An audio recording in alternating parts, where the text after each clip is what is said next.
Hello, my name is Ian, and today I will give an overview of the immune system. I made these videos about the immune system as I have a deep passion for human immunology, and I hope people like me will be able to understand how this magnificent structure keeps all living organisms alive from diseases. The immune system is made up of two key segments, the innate immune system and the adaptive immune system. The innate system acts as the first line of defense, responding quickly with general, non-specific defenses, and contains immune cells like the neutrophil, mast cell, and monocyte that attack invaders, but it lacks memory. The adaptive immune system is slower to respond, but more targeted, involving B cells that produce antibodies and T cells that destroy infected cells, while also creating memory cells that remember past infections for faster responses in the future. Finally, there are cells that are in between the innate and adaptive immune system, like macrophages and dendritic cells. With the innate system providing initial defense and the adaptive system offering more precise and lasting protection, these two parts of the human body help us survive. Stem cells derived from the bone marrow and turns into different types of blood cells involved in various immune functions. Myeloid stem cells differentiate into several essential cell types, including macrophages, neutrophils, and dendritic cells. Macrophage and neutrophil are key players in the innate immune system, helping to combat infections, while dendritic cells bridge the innate and adaptive immune responses by presenting antigens to T cells. Lymphoid stem cells, on the other hand, differentiate into B cells and T cells. T cells, which mature in the thymus, are involved in the adaptive immune response, recognizing and eliminating infected or cancerous cells, while B cells produce antibodies to target specific antigens. In addition, red blood cells, which carry oxygen, and platelets, which are crucial for blood clotting. Together, these stem cells play a vital role in maintaining the body's immune defenses and overall health. Next, we are going to talk about the neutrophil shape and body. Because the neutrophil is always the first one to enter an infection, cut, or an area with disease, it has the ability to stretch and squeeze its body shape to get past the tightly packed endothelial cells that form the blood vessel wall. Another fact about the neutrophil's body and shape is that unlike most cells, it has multinuclear lobes, which are sections of the nuclei that are split into multiple parts. One last fact about the neutrophil is that neutrophils, instead of floating around inside the blood vessel, like red blood cells and other white blood cells, it climbs around using chemicals on the cell surface to help it move around the blood vessel. The next thing I'm going to talk about is how the neutrophil enters battles. Neutrophils have special receptors in the cell body called germline-encoded receptors that allow the neutrophil to detect pathogens outside the blood vessel wall. After the neutrophil detects a pathogen, it will use its extremely flexible body to squeeze in between the endothelial cells and try to track down the pathogens. But a special ability that the neutrophil has is to produce a special enzyme that alerts other white blood cells that pathogens have entered the human body. So as the neutrophil is squeezing through the blood vessel wall and tracking down the pathogens, it is always producing that special enzyme to help attract other white blood cells and help it fight the enemies. After the neutrophil enters the battlefield, they can use three ways to trap, stop, or kill pathogens. First of the three defenses is called phagocytosis.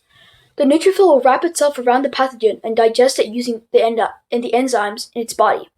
The second way is called degranulation. The neutrophil will produce granules that trap and kill the pathogens that get in the way of the neutrophil. The final way the neutrophil kills its enemies is called netosis, or neutrophil extracellular traps. This way of killing is usually a last resort. It forces the neutrophil to spit out its nuclei and other inner organs as a net to trap and contain the bacteria. Followed by the neutrophil, the macrophage is also a very interesting cell. How does a macrophage take up or eat bacteria? The whole process is split into three stages. First, the macrophage uses a special process called endocytosis, which it engulfs bacteria. Then the macrophage will trap the bacteria in an endosome and break it down using specific enzymes. Lastly, the macrophage will use a process called exocytosis to spit out the waste left over from the broken down bacteria. We already talked about the macrophage eating bacteria, but how does it eat? This process is called endocytosis. There are many ways that endocytosis works. Some main ones include phagocytosis. The cell wall will bulge out and grab the bacteria. Macropinocytosis. Multiple small particles can be engulfed through this process. Clathrin-mediated endocytosis is very similar to phagocytosis, but it uses a protein called clathrin to help trap the bacteria. And finally, caveolin-mediated endocytosis, which is very similar to clathrin-mediated endocytosis, but instead it uses a protein called caveolin to help trap the bacteria. The next thing I'm going to talk about is what kind of receptors the macrophage uses. Some receptors the macrophage uses include the toll-like receptors, which help locate and identify bacteria based off its surface pattern. C-type lectin receptors, which are made out of protein that can bind carbohydrates and are presented on the bacteria's surface. Finally, there are CD36, macro, and SCAR3 that all serve for a similar purpose of creating an immune response. Those complicated receptors expressed on the macrophage's surface help binding on the pathogens to facilitate the endocytosis process and activate the immune system. Following the macrophage, the dendritic cell is also a very vital cell in your immune system. When the dendritic cell enters the battlefield, the first thing it will do is start rapidly uptaking nearby bacteria using endocytosis and then breaking them down using special enzymes to turn them into antigen fragments. After the dendritic cell consumes enough bacteria, it will quickly move to the lymph node, where it will then present the antigens on special molecules called MHC class I or MHC class II and show the antigen fragments to T cells. This entire process takes around a week or less to activate and stimulate the T cells. The activated T cells would then rapidly duplicate and go back to the battlefield where it would start rapidly kill the recognized pathogens. The dendritic cell would then return back to the battlefield to capture more bacteria, and the process repeats. The dendritic cell processes antigens in 4 main steps. First, the antigen will be grabbed and taken up using endocytosis, and then put inside the dendritic cell. Second, the bacteria after being taken up, special enzymes will break down the bacteria and turn it into antigen fragments. Step 3, the dendritic cell will use special molecules called MHC class I or MHC class II to present the broken down antigens. And finally, step 4, the dendritic cell will present the MHC class I or II on its dendrites to activate the specific T cell. The next thing I'm going to talk about is the MHC class I and MHC class II molecules. The 4 main differences between these 2 molecules include number 1 is shape.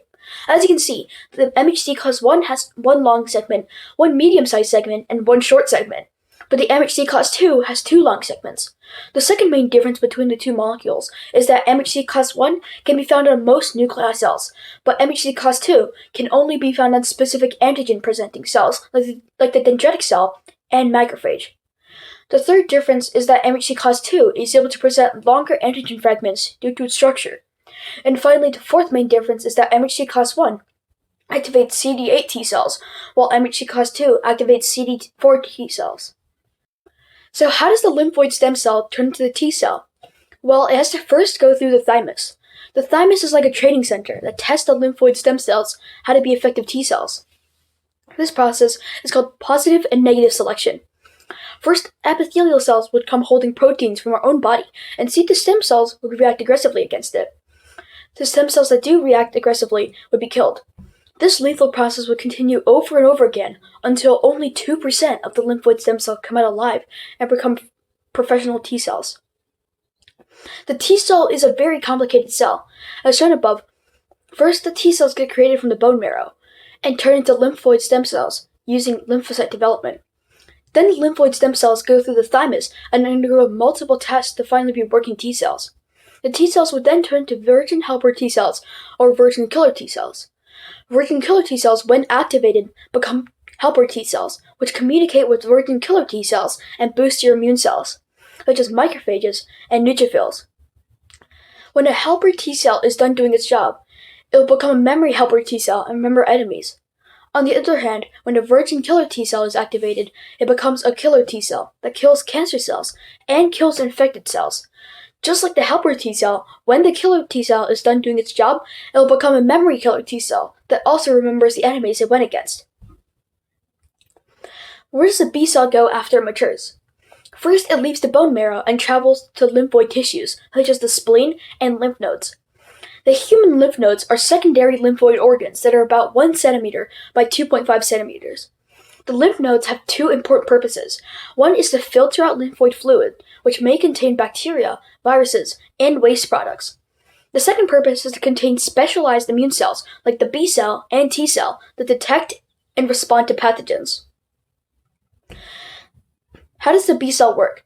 While inside the lymph nodes, B cells will frequently encounter stuff like viruses and bacteria. Using the receptors on the B cell surface, you can identify the specific antigen on the virus's or bacteria's body. After a receptor on the B cell surface recognizes an antigen, the B cells will be activated and starts to proliferate. The proliferated B cells would then split into two groups. One group would become memory B cells that remember the virus's antigens, so become more effective against it next time. The second group would become plasma cells and produce antibodies that surround the virus or bacteria, stopping them from moving around and infecting other cells. One of our most effective defenses in our human body is antibodies. Antibodies, which are specialized proteins produced by B cells, play a crucial role in defending the body against pathogens through two primary mechanisms. The first is neutralization, where antibodies bind to harmful invaders such as viruses or bacteria, and block their ability to infect healthy cells. By attaching to specific parts of the pathogen, antibodies effectively render it inactive. The second mechanism involves opsonization and complement activation. Here, antibodies tag the pathogens for destruction by immune cells like macrophage and neutrophil, which engulf and destroy it. Additionally, antibodies can activate the complement system, a group of proteins that help eliminate the pathogens by creating holes in its membrane or aiding its removal. Together, these processes ensure a powerful and coordinated defense against infections. In conclusion, the immune system is a complex and essential network that protects our bodies from a wide range of pathogens. With its two main components, the innate immune system and the adaptive immune system, each playing a unique role, we see how innate defenses quickly respond to threats, while adaptive responses provide targeted and long-lasting protection. Cells such as the neutrophil and macrophage utilize various mechanisms to detect, trap, and eliminate invaders. Cells such as dendritic cells, B cells, and T cells are the key cellular components of our adaptive immunity to provide the foundation for inducing long-term immune responses. Understanding these intricate processes not only highlights the wonder of human immunology, but also emphasizes the importance of maintaining a healthy immune system for overall well-being. As we continue to learn about the immune system, we can appreciate its vital role in keeping us safe from disasters and sustaining life. Thank you for watching this video of me summarizing the entirety of the immune system.